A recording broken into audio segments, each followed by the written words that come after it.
Последно време се навъдиха много фейк инфлуенсъри, които говорят какво да си мъж, как да си мъж, за парите, за жените и реших да видя за какво става въпрос. Пуснах си няколко видеа в TikTok и крайна сметка стигнах в заключението, че говорят и ни същи работи. Демек просто ти нищо конкретно. Поради тази причина реших и аз да направя едно обобщително видео за най-важните неща в живота на един мъж. И именно парите, колите, приятелите, живота общо взето и на последно място жените. Първото и най-важно нещо за един мъж е да се научи как се изкарват пари без да ходи на работа, тъй като истинските мъже не рубуват на заплата. Един много лесен начин за изкарване на пари е с рефералки. Его Revolut, Его Trader 212, правите си акаунт, канете всички приятели и така изкарвате 50, 100, 200 евро. След това всички си закриват акаунтите и се почва цялата схема от начало. Да не ви пука за големите корпорации като Revolut или Trader, те имат много пари, така че те могат да дават, няма абсолютно никакъв проблем. Друга брутална мъжка схема за изкарване пари е, пример, инвестиция в недвижими имоти. Его апартаментче в Ямбол, его гаражче в Хаско, дава се под наем, 600 евро наем и като дойде да се плаща тока и водата, прави се на луд. Не знам как става.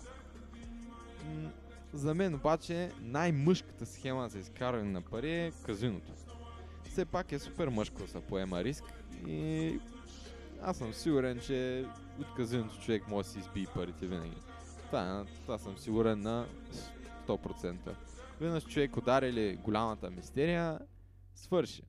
Милионер. Веднага може да се връщат заемите за iPhone или за телевизора. Аз лично приемам казиното като инвестиция в себе си. Така че всичко е наред. Друга схема, която не е много популярна, е да продаваш крадени фитнес програми в Instagram или TikTok. Или общо взето да надъхваш други хора да продават крадени фитнес програми в Instagram или TikTok. Проверено е и работи. Като цяло за парите може да се каже, че успешните хора винаги слушат други успешни хора, нали, ако ме разбирате.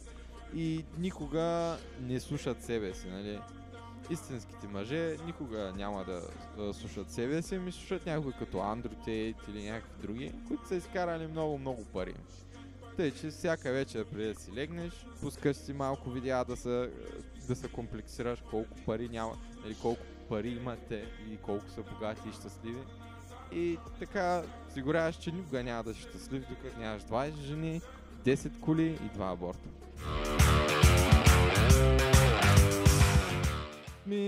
Схемата с фитнеса е проста, някакво се коментира много, всеки ден там, без зоб не става и хората са окаяли.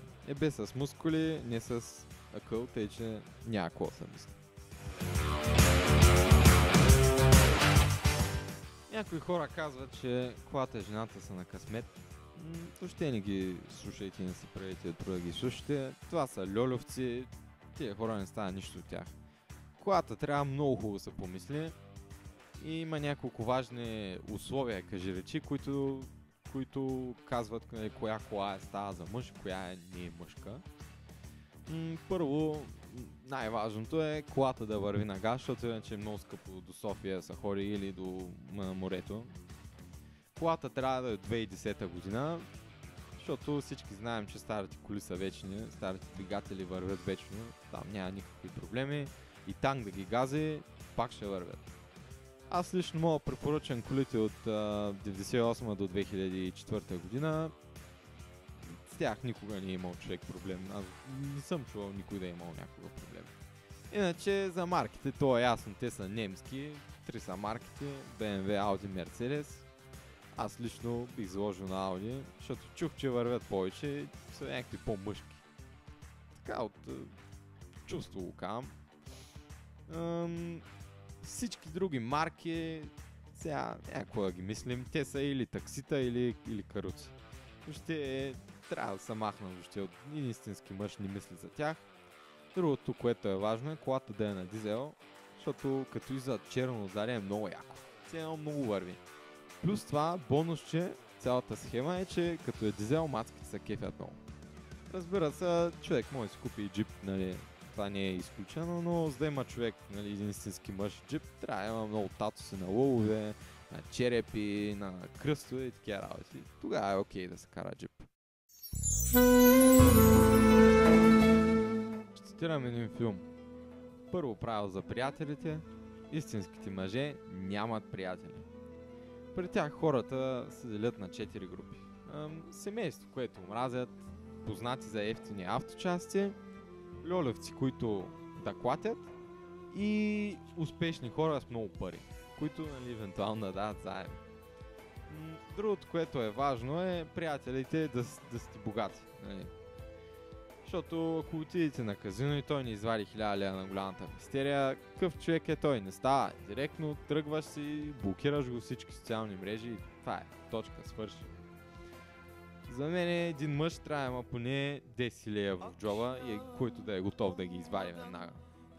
Като се обгражда с такива хора, рано или късно, нали, може да станете по-близки и да вземеш един приятелски заем за iPhone или да се платиш тока, да знам. Последно, но не на последно място е, че всичките мъжки приятели трябва да реват на New Hit, най-яката турска балада 2019 и да харесват Джена. И е хубаво, нали, приятелите на мъжете, на мъжките приятели са готови спонтанно да ходят на нарга бар. Общо взето, един мъж е винаги категоричен в решенията си и винаги има мнение за всичко. Дали разбира или не разбира, не е важно. Ако нещо не върви или не се знае, винаги има един приятел, който го е правил и знае, и ти покрай него, нали, също ще знаеш.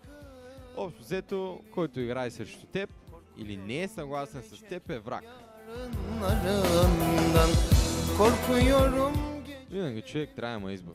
Демек, не всеки ден на човек му се еде боб. Някой път си хапни рибка, ако ме сваща какво говоря. Общо взето тук важи принципа колко повече, толкова повече. Ако имаш възможност, правиш много деца, за да може по-късно да създадеш футболен отбор, примерно. За жената тя е винаги по-нише същество, колкото повече манипулираш, толкова по-голям мъж си. Сега ще ви обясня схемата и какво искам да кажа. Значи, първо купуваш всичко. Принципно и за леко скъпо, нали? Трябва да си подготвен, ама затова, нали, имаш богати приятели, взимаш приятелски заеми, знаеш как. И почва са айфончета, перлички, гривнички, после Nissan Juke, кола и накрая гараж в Хасково да прави маникюри. Схемата е да направиш толкова зависима от тебе, че след това, когато ти се прехапне рибка, ходи спокойно си хапнеш и нямаш никакви проблеми. И, нали, в крайна сметка тя на теб да ти се извинява, че си ял рибка, а? Това вече е мъжко. А пък, нали, ако вземе си тръгва, тя губи, брат, защото тя няма да намери по-голям мъжкар от тебе. Истинските мъже няма нужда да се напомня, че те трябва да лайкват, сабскрайбват и да споделят това видео и, нали, бих ви препоръчал, даже бих ви челенджнал да напишете в коментарите кое е най-мъжкото нещо, което сте правили. Ела, пичове, чао!